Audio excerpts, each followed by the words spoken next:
आप सभी को जय मसीह। और आज हम पढ़ेंगे उत्पत्ति उसके 28 अध्याय उसके 10 आयत से पढ़ेंगे। और आज का हमारा टॉपिक है याकूब का सोपन क्या था।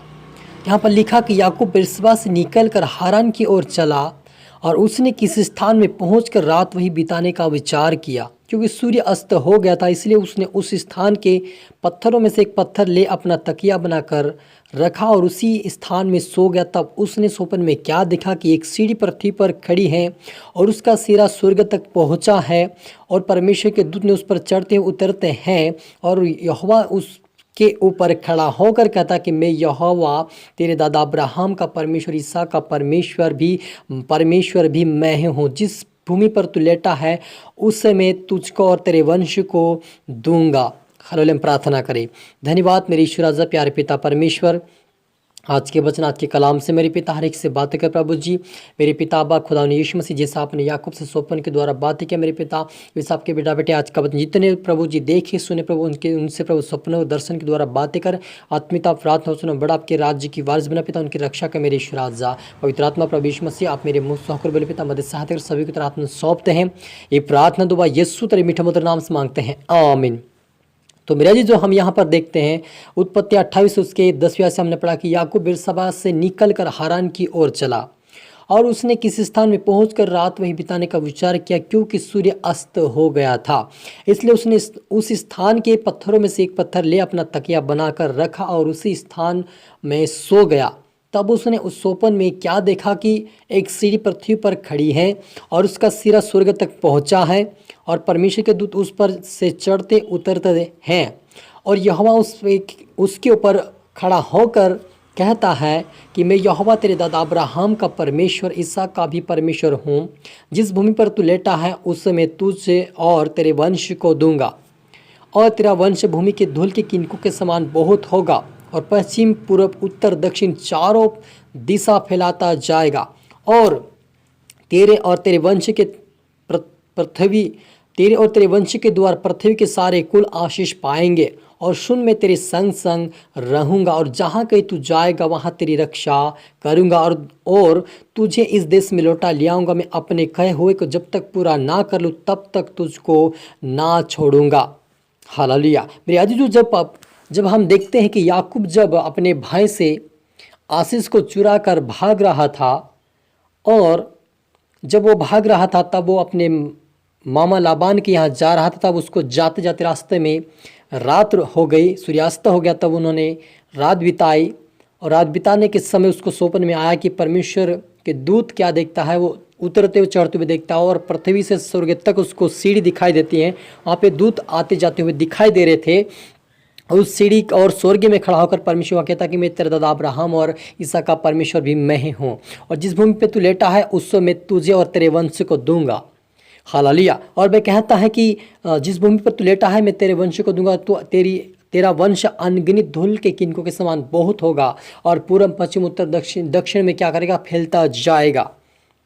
और सुन मैं तेरे संग रहूंगा और तू जहाँ भी कहीं तू जाएगा वहाँ तेरी रक्षा करूंगा, तुझे इस देश में लौटा ले आऊँगा और जब तक अपने कहे हुए को पूरा ना करूँ तब तक तुझको ना छोड़ूंगा। तब याकूब जाग उठा और कहने लगा, निश्चय इस स्थान में यहोवा है और मैं इस बात को ना जानता था। हालेलुया। मेरे अजीजों, हम जब स्टार्टिंग में पढ़ते हैं, जब हम उत्पत्ति के आगे भी और 24-25 में पढ़ते हैं तो वहाँ लिखा है कि इल्सिबा बांझ थी और उसकी कोई संतान नहीं थी। तब वह अपने पति से कह रही थी। पति ने जो इसहाक था उसने कहा कि तेरी कोख यहोवा ने बंद कर रखा है, उससे तू जाकर प्रार्थना कर। जब उन्होंने प्रार्थना की तब उसको 2 बेटे ये उसके पेट में आपस में लिपटे और लड़ने लगे।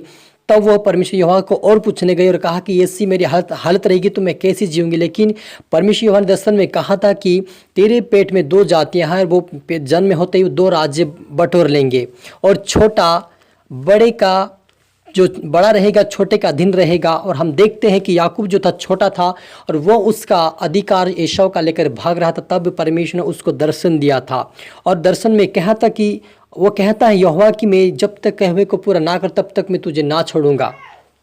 हालेलुया। तो मेरे जो हमारा परमेश्वर ऐसा है कि हमें कभी छोड़ता ना कभी त्यागता है, वो हमारे संग संग चलता है। बस हमारा विश्वास क्या कहता है, हमारा विश्वास काम करता है, हमारी प्रार्थना हमारा वचन उसके साथ वफादारी के चलना वह क्या कार्य करता वो मायने करता परमेश्वर। हमने जब हम प्रार्थना करते विनती कर दुआएं करते हैं, तब हम जब आशीष को लेकर भी जो याकूब भागा बड़े भाई की, तब भी परमेश्वर के संग था, उसको दर्शन दी, उससे बातें की।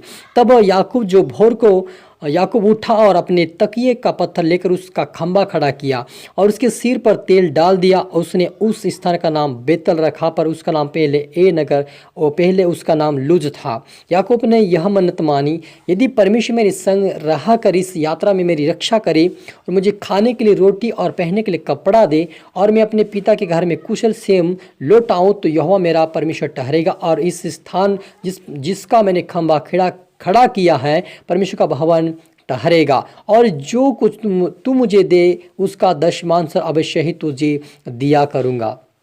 हालेलुया। इस सोपन को, इस दर्शन को जो याकूब देखा मेरे अजीजों, और वो उस देखकर उसे वहाँ पर खंबा खड़ा कर दिया और वह कहने लगा कि जिस स्थान को मैंने जहाँ पर जो मैंने तेल डाला है, अब मैं परमेश्वर से वायदा करता मन्नत मानता कि यदि वो मेरे आने जाने में सहायता करे, मदद करे, मुझे कपड़े लत्ते दे, खाने को दे, मेरी सहायता मदद करे, कि जो भी मेरे साथ जो भी मुझे धन संपत्ति परमेश्वर जो मुझे देगा उसमें मैं दशवांश से दिया करूँगा।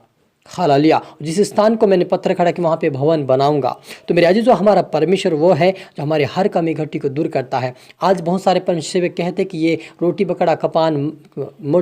कपड़ा मकान मांगते हैं, परमेश्वर को पहले से मालूम है, लेकिन यहाँ पर फिर भी याकूब ने कहा कि मुझे परमेश्वर मदद सहायता करे तो उसका वो मेरा परमेश्वर ठहरेगा। आप और मुझे भी प्रार्थना करेगी परमेश्वर मुझे आत्मिक जीवन दे और जो आवश्यकता वो भी मुझे दे, तब वो आपके जीवन में आशीष देगा, क्योंकि परमेश्वर मांगता है तो उससे देता है। हालेलुया। इसलिए आप और मुझे परमेश्वर आप और मेरे साथ है। आप ये ना सोचे कि मैं अकेला में क्या करूँगा, आप और मेरे साथ परमेश्वर यहोवा है, उसकी आत्मा है। आप और मैं अकेला नहीं हूँ। आप और मेरा परमेश्वर आप और मेरी सहायता मदद करेगा, हर परिस्थितियों से आपको बाहर निकालेगा, आपको दर्शन देगा, बातें बताएगा, आने वाली बातों को बताए, ताकि आप सावधानी से चलकर उसके राज्य के वारिस बन सके। हालेलुया। हम प्रार्थना करें। धन्यवाद सेनाओं की यहोवा प्यारे पिता परमेश्वर, आज के वचन आज के कलाम से मेरे पिता हर एक से बात है कि आपका धन्यवाद प्रभु। जितने आपके बेटा बेटी देख रहे सुन प्रभु, हर एक को तेरा आत्मा शब्द उनके लिए मैं हाथ उठाकर प्रार्थना करता हूँ। मैं यीशु के नाम से गरीबी कंगालपन से बाहर आए पिता, अकेलेपन से बाहर आए प्रभु। आज से प्रभु आपका दूत इनकी रक्षा करे प्रभु जी, इनको सिखाए समझाए, इनको दर्शन दे से बातें कर पिता, इनको आत्मीयता में प्रार्थना उसने मजबूत कर पिता, इनके जीवन से गरीबी कंगालपन की आत्मा जाए पिता। ये प्रभु आपकी वफादारी के साथ रहे प्रभु, दशवान से भेंट आपको देने पर आपके भवन में लाए प्रभु जी, और आपकी महिमा आपकी प्रशंसा करते हो आके बड़े यीशु मसीह, क्योंकि सर्वसिद्ध परमेश्वर पिता है, तेरा अनुग्रह हमारे लिए काफी खुदावन यीशु मसीह। आपके बेटा बेटे को सीखा समझा, आज का दिन इनके जीवन सोगना फलाए आशीषित किया। आपका धन्यवाद मेरे ईश्वर राजा, सभी की तरह आत्मा सौंपते प्रार्थना सुना आशीष किया। धन्यवाद मेरे ईश्वर राजा। ये प्रार्थना दुआ यीशु तेरे मीठे मधुर नाम से मांगते हैं, आमीन। तो मेरे अजीजों, मैं आशा करता हूं इस वचन से प्रभु आपसे बातें किया होगा। आप इस वीडियो को, इस वचन को दोबारा सुने, लाइक करें, शेयर करें, सब्सक्राइब करें, ताकि प्रभु आपको दुगनी आशीष दे। आप सभी को फिर से मेरी तरफ से गॉड ब्लेस यू ऑल।